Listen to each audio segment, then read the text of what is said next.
Halo, selamat datang. Jika perjalanan memahami jiwa dan tujuan hidup menarik bagi Anda, silakan subscribe untuk mendukung channel ini dan menjelajahi misteri eksistensi bersama-sama. Mari kita mulai dengan sebuah pertanyaan yang mungkin pernah menggelitik pikiran terdalam Anda. Di manakah kamu berada sebelum ingatan pertamamu terbentuk?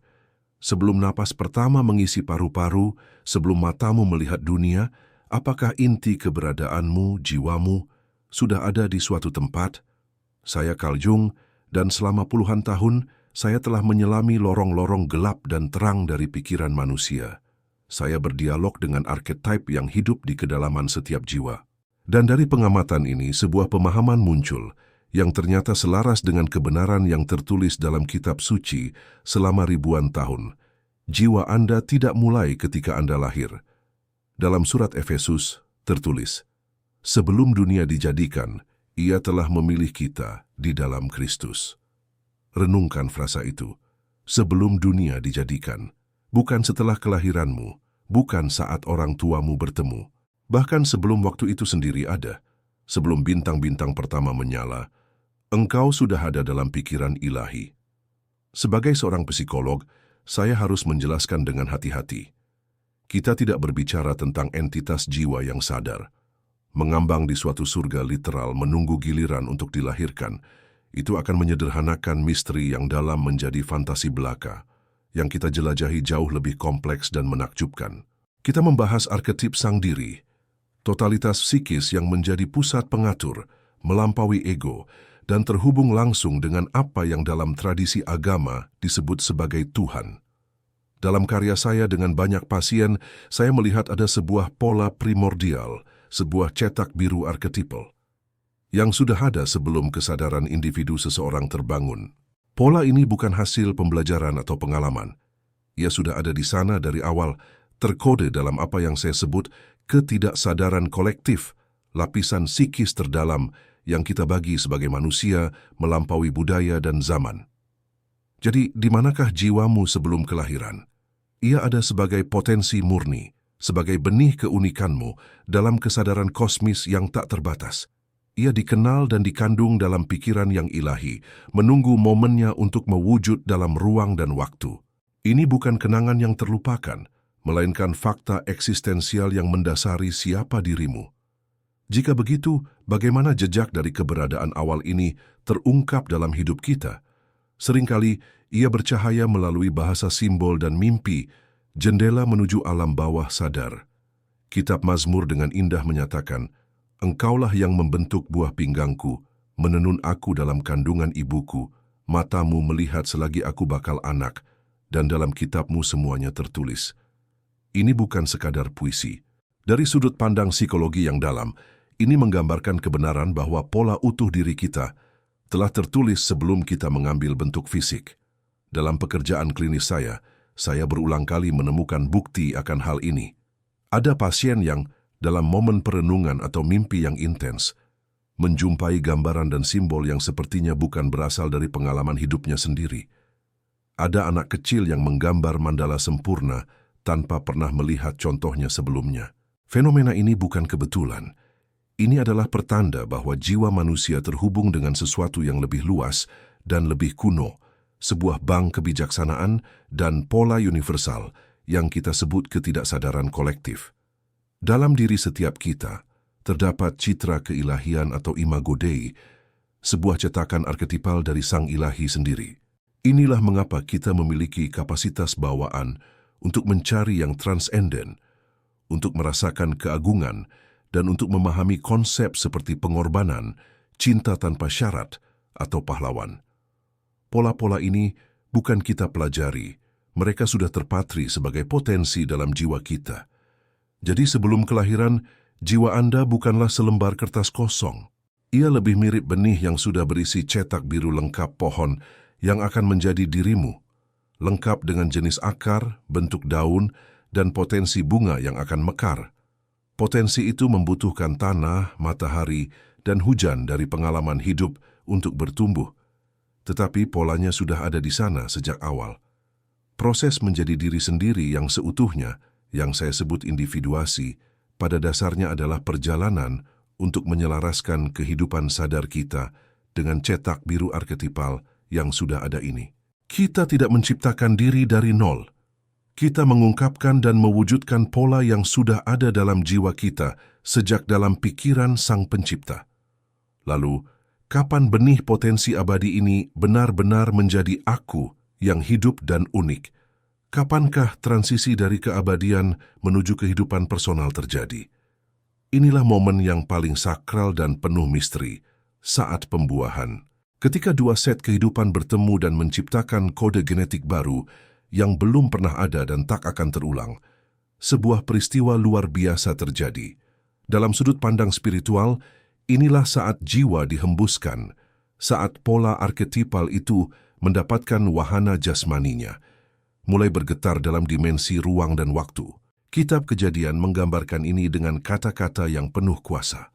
Dan Tuhan Allah membentuk manusia itu dari debu tanah dan menghembuskan nafas hidup ke dalam hidungnya. Demikianlah manusia itu menjadi makhluk yang hidup. Setiap pembuahan adalah pengulangan simbolis dari peristiwa penciptaan awal ini. Tuhan bukan sekadar penonton pasif dari proses biologis. Dia secara aktif berpartisipasi dengan menganugerahkan nafas hidup jiwa individu ke dalam bentuk yang sedang berkembang. Dari kacamata psikologi, momen ini adalah saat prisma keunikan mulai bekerja. Bayangkan cahaya putih murni, potensi jiwa dalam kesadaran ilahi melewati sebuah prisma unik, kombinasi genetik, sejarah keluarga, dan takdir pribadi. Cahaya itu kemudian terurai menjadi spektrum warna-warni yang khas, sebuah kehidupan individu dengan semua potensi, tantangan, warna emosi, dan nadanya sendiri. Jiwa yang sebelumnya berada dalam keadaan kesatuan yang tak terbedakan, kini memulai perjalanan penuh warna sebagai seorang diri. Oleh karena itu, keluarga Anda, tempat Anda lahir, bahkan kondisi fisik Anda, semuanya bukanlah kebetulan acak. Semua itu adalah bagian penting dari prisma tersebut, komponen yang tepat yang dibutuhkan jiwa Anda untuk memulai proses individuasinya. Luka dan karunia keluarga, budaya dan tubuh Anda adalah bahan baku spiritual yang pertama, yang darinya Anda akan belajar, bertumbuh, dan akhirnya memahami cetak biru ilahi diri Anda sendiri. Jiwa yang baru bersemayam ini sudah membawa serta bekalnya, insting, kecenderungan batin, dan benih-benih mitos pribadi yang akan dijalaninya. Seperti benih oak yang tahu ia harus mengarahkan akarnya ke tanah dan pucuknya ke cahaya, jiwa kita pun memiliki pengetahuan bawaannya sendiri untuk memulai petualangan terbesarnya, hidup sebagai manusia. Jika jiwa telah hadir sejak awal, bagaimanakah pengalaman tinggal di dalam rahim? Bagaimana alam kesadaran pertama ini membentuk kita? Selama 9 bulan, jiwa yang sedang berkembang itu tinggal di dalam kuil rahasia rahim. Ini adalah alam kesadarannya yang pertama, sebuah dunia cair, gelap, dan terdengar sayup-sayup, di mana segala kebutuhan terpenuhi tanpa permintaan. Dalam psikologi, keadaan ini mirip dengan keadaan ketidaksadaran yang mendalam dan terlindungi. Jiwa belum memiliki aku yang terpisah. Ia masih menyatu dengan keberadaan ibu, menyerap emosi, detak jantung, dan getaran-getaran dunia luar melalui sang ibu. Pengalaman ini tidaklah pasif. Kitab suci memberi kita sekilas gambaran yang menakjubkan. Ketika Maria yang mengandung Yesus mengunjungi Elisabet, yang mengandung Yohanes Pembaptis, dikisahkan bahwa bayi dalam kandungan Elisabet melonjak kegirangan. Ini bukan sekadar gerak refleks, melainkan resonansi jiwa ke jiwa, sebuah pengakuan batin yang mendahului bahasa. Hal ini mengisyaratkan bahwa bahkan di dalam rahim terdapat sebuah tingkat persepsi dan kesadaran yang bersifat simbolis dan intuitif, jauh lebih dalam daripada kesadaran logis kita sehari-hari. Masa dalam rahim ini adalah fase inkubasi psikis yang kritis. Di dalam bejana alkimia rahim ibu, jiwa mulai menyerap bahan-bahan dasar kehidupan pertamanya, rasa aman atau kecemasan, keterhubungan atau keterpisahan. Itulah sebabnya ketenangan dan kesejahteraan ibu sangat penting, karena ia bukan hanya memberikan nutrisi fisik, tetapi juga nutrisi psikologis pertama bagi jiwa anak. Namun, perjalanan dari kesatuan ini menuju individualitas harus melalui sebuah peristiwa besar, kelahiran. Proses kelahiran adalah inisiasi pertama dan paling mendasar yang dialami setiap manusia. Ini adalah peralihan yang dahsyat dari alam cair yang gelap dan terlindungi menuju dunia dengan cahaya, suara, udara, dan sensasi yang luar biasa intens. Dalam pengertian psikologis, kelahiran adalah trauma yang diperlukan. Ini adalah momen pertama kita mengalami pemisahan secara fisik dan psikis. Kita diusir dari Firdaus, kesatuan tanpa syarat dengan ibu, dan untuk pertama kalinya merasakan diri sebagai entitas yang terpisah. Pengalaman tekanan, perjuangan, dan kemudian kelegaan ini membentuk pola dasar kita dalam menghadapi tantangan hidup. Bahwa melalui suatu perjuangan, kelahiran baru, transformasi, dapat terjadi. Kelahiran dengan demikian bukan sekadar peristiwa biologis. Ia adalah prototipe dari seluruh proses individuasi kita. Setiap langkah penting dalam hidup, memisahkan diri dari orang tua, menemukan identitas sendiri, bahkan menghadapi krisis di usia paruh baya, pada dasarnya adalah bentuk lain dari kelahiran kembali, sebuah perjuangan untuk melepaskan keadaan lama agar dapat tumbuh menuju kesadaran yang lebih luas. Jadi setelah melalui perjalanan dari keabadian, melalui penitisan dan melampaui trauma kelahiran yang diperlukan, untuk apakah semua ini? Mengapa jiwa harus melalui pengalaman menjadi manusia yang begitu kompleks dan penuh tantangan ini? Kitab Kisah Para Rasul memberikan sebuah petunjuk. Dari satu orang saja, ia telah menjadikan semua bangsa dan umat manusia untuk mendiami seluruh muka bumi. Dan ia telah menentukan musim-musim bagi mereka dan batas-batas kediaman mereka, supaya mereka mencari Dia. Ayat ini menyentuh inti persoalan. Anda lahir pada zaman tertentu, di tempat tertentu, dan dalam keluarga tertentu bukan secara kebetulan. Semua kondisi ini telah ditentukan sebelumnya sebagai medan latihan yang ideal bagi jiwa Anda untuk mencapai tujuannya, mencari dan menemukan Sang Ilahi. Dalam bahasa psikologi, mencari Tuhan ini adalah proses individuasi, perjalanan panjang untuk menjadi pribadi yang utuh dan terintegrasi. Ini adalah upaya sadar untuk menyelaraskan ego, kepribadian sadar kita, dengan sang diri, potensi ilahi dan arketipal di dalam diri. Dengan kata lain, kita mencari Tuhan dengan cara menggali ke dalam kedalaman jiwa kita sendiri, karena di sanalah jejak-jejak keilahian itu terpatri. Hidup Anda dengan segala sukacita dan penderitaannya, hubungan dan kehilangannya, keberhasilan dan kegagalannya, adalah kurikulum yang dirancang khusus untuk proses belajar ini. Orang tua Anda, dengan segala kekuatan dan luka mereka, adalah guru pertama Anda. Kesulitan Anda adalah mata pelajaran yang paling berharga. Setiap tantangan membawa Anda untuk menghadapi bagian-bagian diri yang tersembunyi, bayangan Anda, dan setiap saat ketenangan memberi Anda ruang untuk mendengarkan bisikan intuisi dari sang diri. Dan inilah hal yang mengagumkan, perjalanan individuasi pribadi Anda ini bukan hanya untuk Anda sendiri. Setiap kali seseorang dengan berani menghadapi bayangannya, mengintegrasikan kontradiksi dalam dirinya, dan bergerak menuju keutuhan, mereka meningkatkan getaran kesadaran kolektif umat manusia. Seperti fenomena monyet ke-100, sebuah kebenaran atau pencerahan yang dicapai oleh cukup banyak individu, akhirnya akan menjadi pengetahuan bersama bagi spesies kita. Dengan menyembuhkan diri sendiri, Anda secara tidak langsung ikut menyembuhkan dunia. Ini membawa kita pada konsep takdir dan kehendak bebas. Apakah semuanya sudah ditentukan? Ya dan tidak. Jiwa Anda datang dengan sebuah mitos pribadi atau cetak biru, sebuah tema besar, bakat khusus, dan pelajaran jiwa yang perlu dikuasai. Itulah takdir Anda. Namun bagaimana Anda memainkan cerita itu dengan nada heroik atau tragis, dengan kesadaran atau kelalaian, sepenuhnya adalah pilihan bebas Anda. Tuhan menetapkan partitur musiknya, tetapi Andalah yang memainkan nadanya dengan dinamika dan perasaan yang Anda pilih. Oleh karena itu, tujuan penitisan jiwa adalah dual, untuk mencapai keutuhan pribadi dan untuk berkontribusi pada evolusi kesadaran kolektif melalui keunikan hidup yang Anda jalani.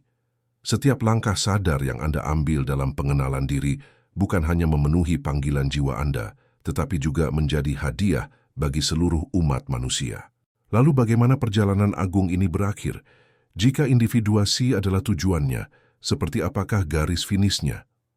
Inilah di mana simbolisme Kristen tentang penebusan dan kelahiran kembali bersinar dengan makna psikologis yang dalam. Yesus berkata kepada Nikodemus, "Kamu harus dilahirkan kembali." Nikodemus bingung, bagaimana mungkin seseorang masuk kembali ke rahim ibunya? Yesus menjelaskan bahwa ia berbicara tentang kelahiran dari air dan roh, sebuah kelahiran spiritual. Ini merujuk pada transformasi pamungkas dalam proses individuasi. Kelahiran pertama kita adalah kelahiran fisik, perpisahan dari kesatuan rahim. Kelahiran kembali adalah kematian psikologis dari ego yang terisolasi dan lahirnya kesadaran baru yang berpusat pada sang diri. Ini adalah saat kita secara sukarela melepaskan ilusi bahwa kita adalah pusat yang terpisah dan justru menemukan kedamaian sejati dalam menjadi bagian dari keseluruhan yang lebih besar. Salib adalah simbol sempurna dari proses ini. Batang vertikalnya mewakili hubungan antara manusia dan yang ilahi, ego dan sang diri. Batang horizontalnya mewakili dunia materi dan hubungan manusiawi. Titik pertemuannya, pusat salib, adalah titik integrasi di mana semua paradoks bersatu. Terang dan gelap, penderitaan dan penebusan, kemanusiaan dan keilahian. Kematian dan kebangkitan Kristus adalah pola arketipal untuk transformasi kita sendiri. Kita harus mati terhadap identitas ego lama yang sempit agar dapat bangkit ke kehidupan yang lebih luas dan penuh makna.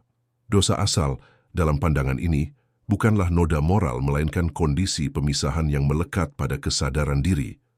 Begitu kita mengatakan aku, kita telah mengambil buah dari pohon pengetahuan, memisahkan diri dari kesatuan alam bawah sadar dengan Tuhan.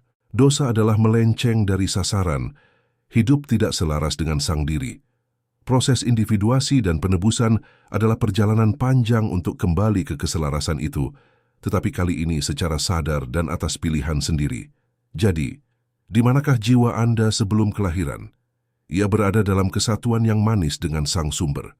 Ia dikandung sebagai ide cinta dalam pikiran ilahi, sebagai potensi murni dalam alam arketipal. Kemudian, ia memasuki petualangan waktu dan ruang. Dihembuskan ke dalam keberadaan individu pada saat pembuahan, dikandung dalam rahim, dan dilahirkan ke dalam cahaya. Seluruh hidup Anda adalah perjalanan mengenakan keunikan itu, melalui suka dan duka untuk akhirnya melepaskannya kembali. Bukan dengan menghilang, tetapi dengan menyadari bahwa keunikan Anda selalu menjadi bagian dari keutuhan yang abadi. Anda bukanlah kesalahan, kehadiran Anda adalah undangan ilahi. Luka Anda adalah bahan suci, jalan Anda adalah kurikulum, dan hati Anda adalah tempat pertemuan yang sakral antara yang sementara dan yang kekal.